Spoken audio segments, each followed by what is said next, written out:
Hello, I'm Denver Henderson, the Assistant Director of the Williams County Public Library, with another installment of Oddly Peculiar. This month, we celebrate the 250th anniversary of the signing of the Declaration of Independence. Along with reflections on the country's revolution, we honor the men who fought to make our country free.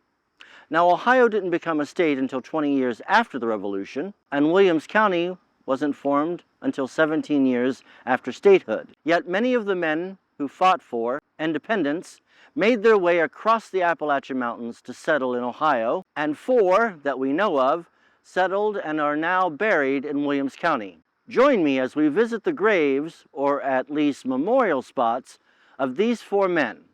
We begin here at Fountain Grove Cemetery in Bryan. 2 veterans of the Revolution are memorialized in this cemetery, but only one is buried here.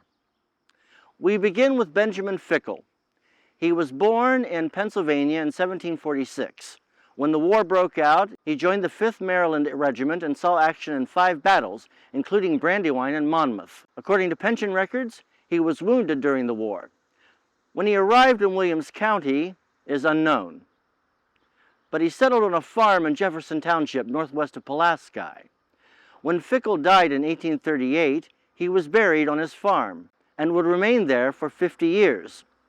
According to the Bryan Press of April 26, 1888, Fickle was exhumed from the farm, which belonged then to George Althofer, and the paper stated that his bones were found to be in good condition, but the walnut coffin had deteriorated. Fickle was moved to Fountain Grove and has remained here ever since. Next, we come to Thomas Kent, the most bizarre story of the 4 men.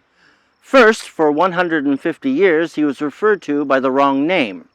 In most histories of the county and the genealogical publications, he was called Benjamin Kent.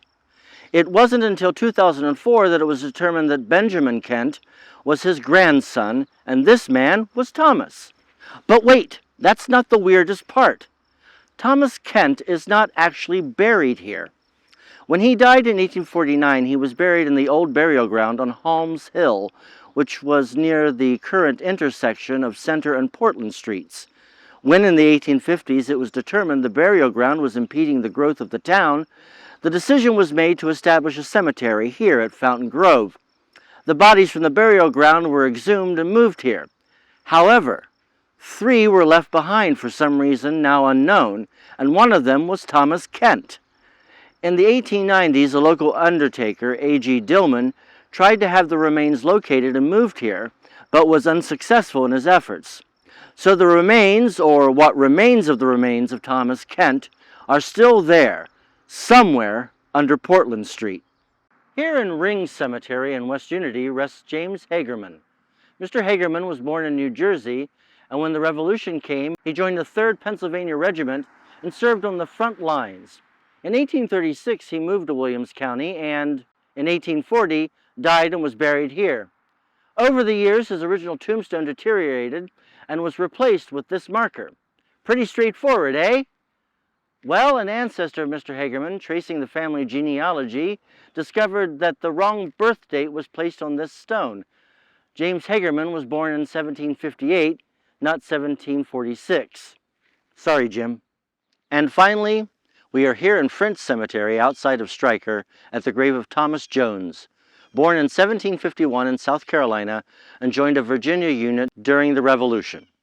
In 1998, this military marker was dedicated to mark his service and his grave. But does it mark his grave?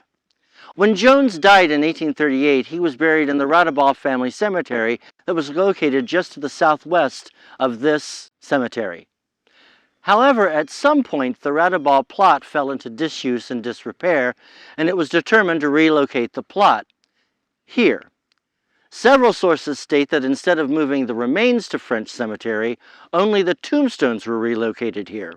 So there is a strong possibility that Mr. Jones lies under a cornfield and not under this stone. Well, there you have it. 4 men who fought to gain the country's independence and pioneer this county. But after death, their stories become truly bizarre and definitely oddly peculiar.